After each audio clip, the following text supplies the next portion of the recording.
If you build it, they will come. Remember that famous line from the movie Field of Dreams? Well, I was thinking about that line as I was preparing for my interview with today's guest. Internationally acclaimed singer Tracy Hamlin is the genius behind the upcoming Sweet Jazz Festival in Loudoun County, Virginia. And on April 19th and 20th, her field of dreams becomes a reality. Hello, everybody. I'm Terry Owens, and this is Conversations with T.O. Thanks for joining us. The Indoor Jazz Festival is going to feature some of the biggest names in the jazz world, and I'm delighted to welcome the woman behind the festival, Tracy Hamlin. Welcome to Conversations with T.O. Hello, Terry, and thank you so much for inviting me to your amazing platform. I remember watching you from home in Baltimore on the news, so honored to meet you virtually, but I've been a fan for years, so thank you so much. Well, thank you for that. I appreciate it. Tracy, this is no small undertaking. I guess I don't have to tell you that. But when did you know this dream was going to become a reality? Well, we started the Sweet Jazz Fest in 2018, and it was after 9 years of me organizing and facilitating, producing an event on the beautiful island of St. Lucia that literally just fell on my lap. So from doing this event for 9 years in St. Lucia, it was a private event for invited guests only, but we brought in, like the last 3 years, Sheila E. was my headliner. I brought in Gerald Albright, Jonathan Butler, Layla Hathaway, Esperanza Spalding.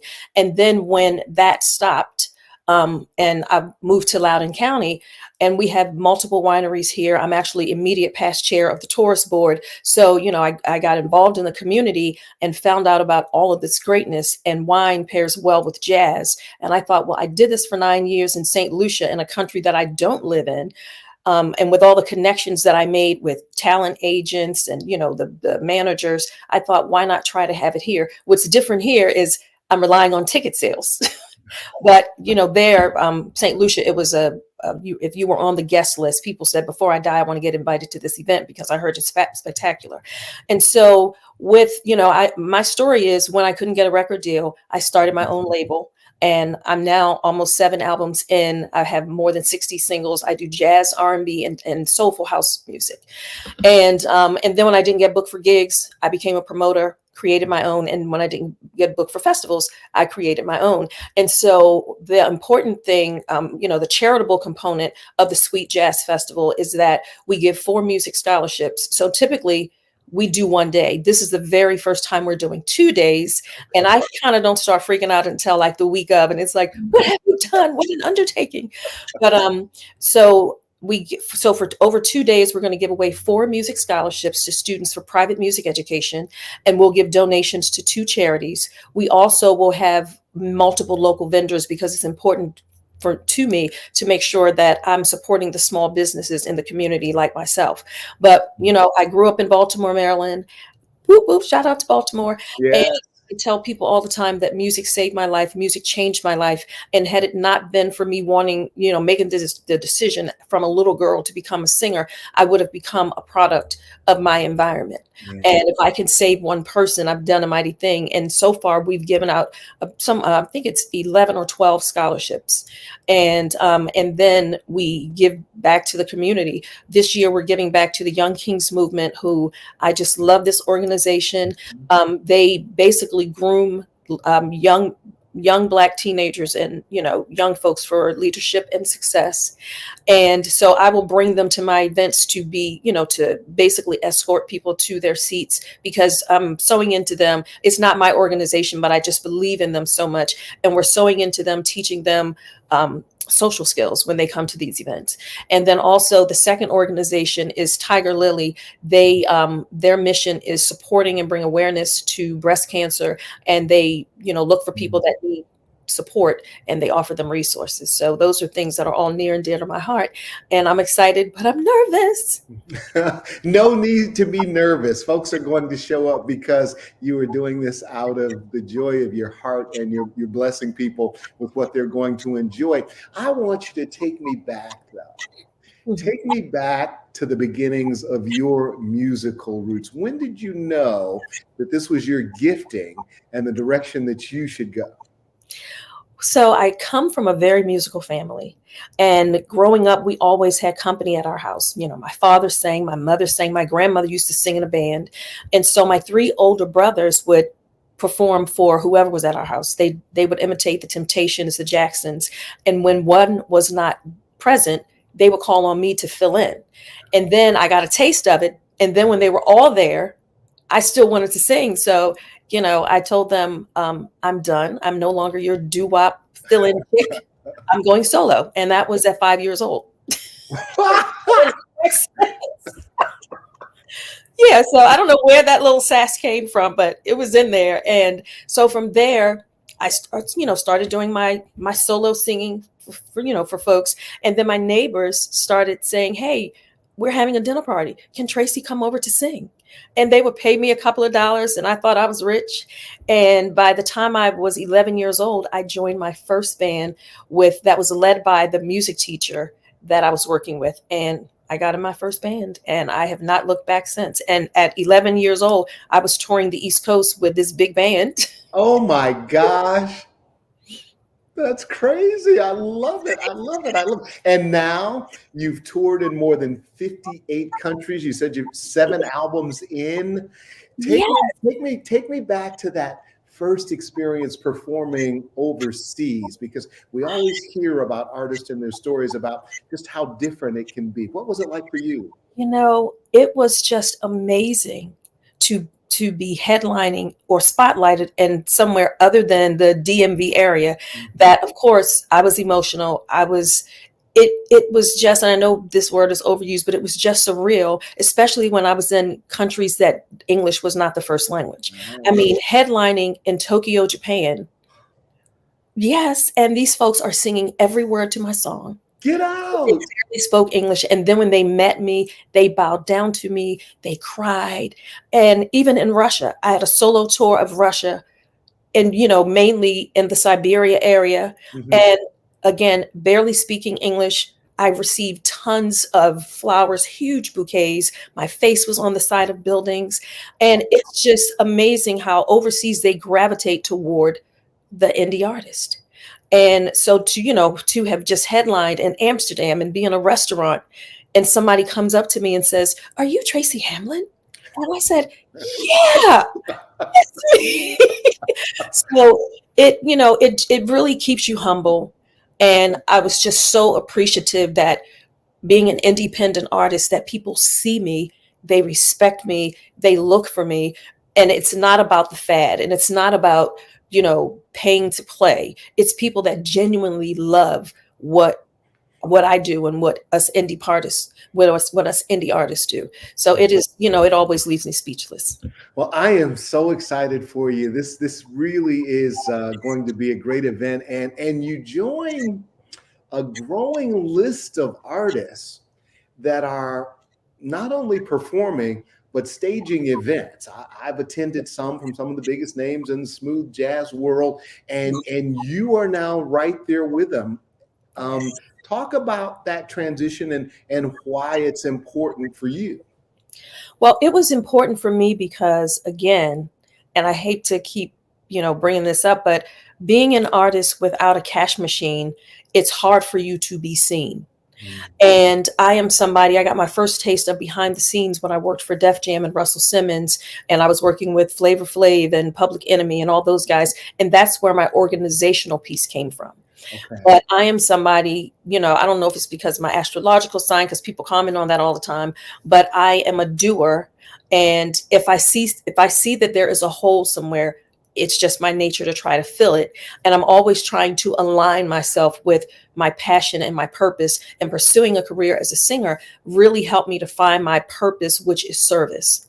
And so it was important to me to do something that I like and I love, because I don't want to feel like I'm going to a job.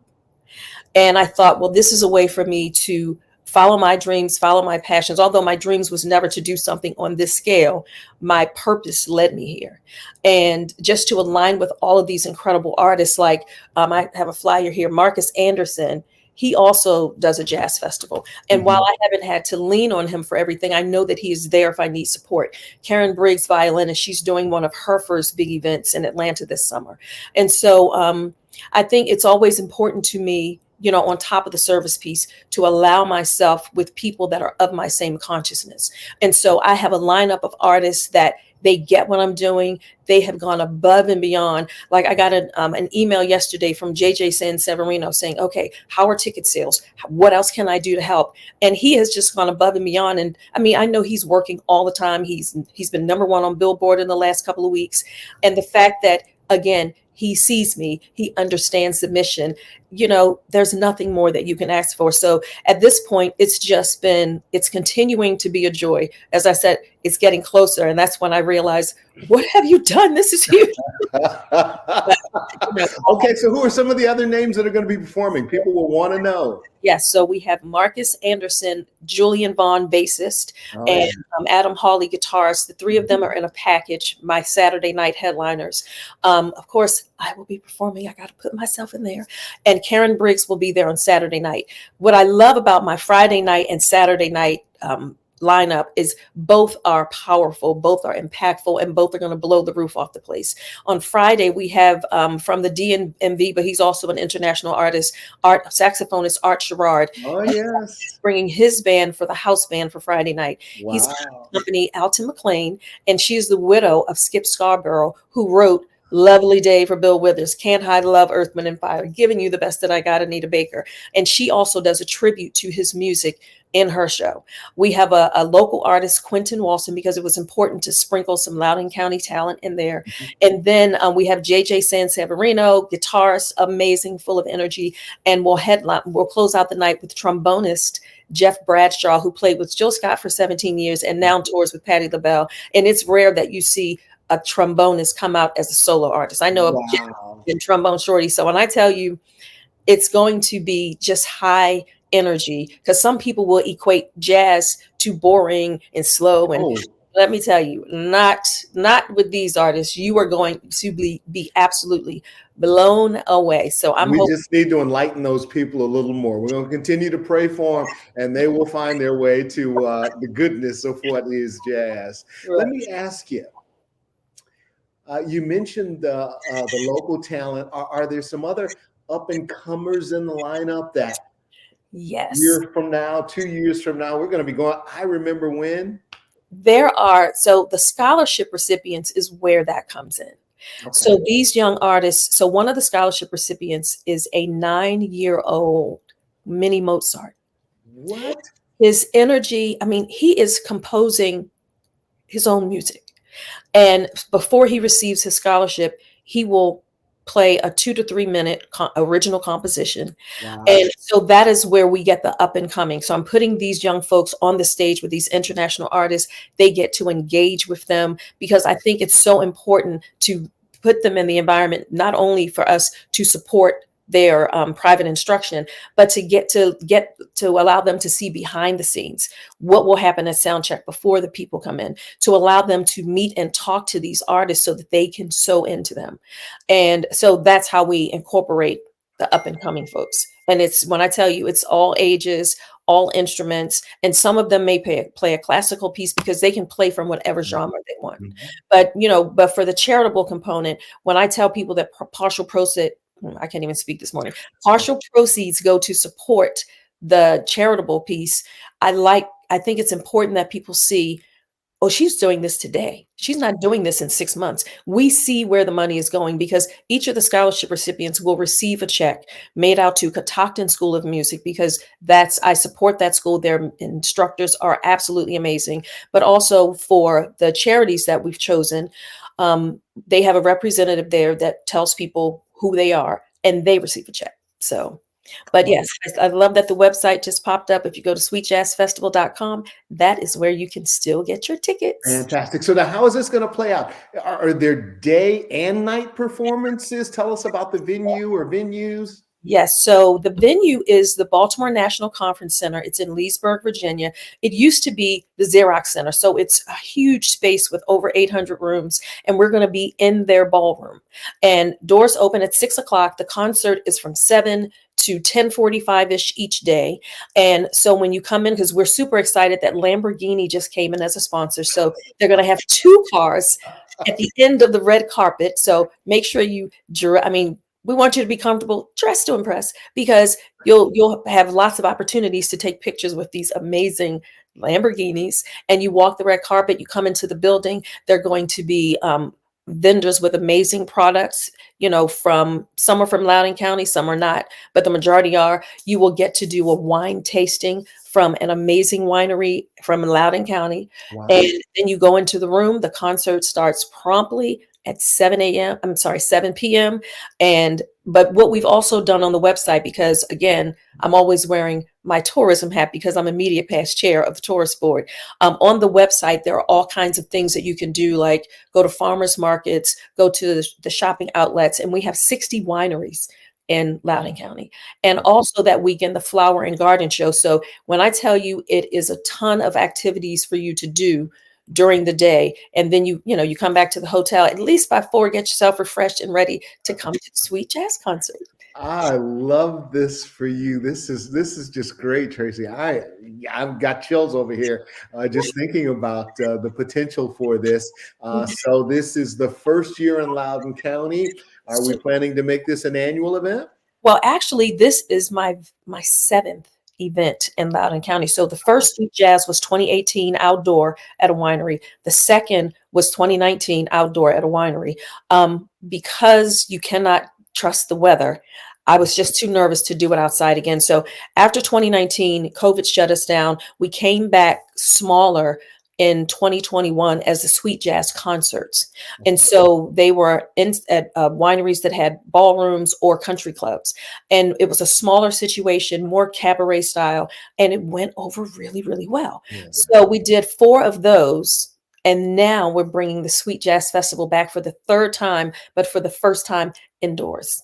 So you don't have to fantastic. dependent on the weather. Well, you see the website on the screen there, sweetjazzfestival.com. You can go there and find out about tickets, accommodations. Um, Yes. and Leesburg's just a short hop. Northern Virginia is an amazing place with all kinds of exciting activities going on, as you just heard some of them. And I'm hoping that you will come out and support this young lady as she tries to create opportunities not only for the artists, but for the young people involved and all of the wonderful projects that she is supporting. Tracy, thank you so much. Thank you. It's so wonderful to be here. Thank you so much for allowing me on your platform. And I look forward to seeing you and your wife at the Sweet Jazz Festival on April 19th and 20th. Well, that is the first topic of conversation as soon as I get off of here. Talk to you soon. All right. Thank you so much. Have a good one. All right. Bye-bye. Okay, bye. All right. Well, Tracy Hamlin doing her thing. We're super excited for her, and I trust you will get out to support her endeavor. Again, that's sweetjazzfestival.com for all the ticket information. And I guess that's it for us on this episode of Conversations with Tio. Thanks so much for joining. We'll catch you next time.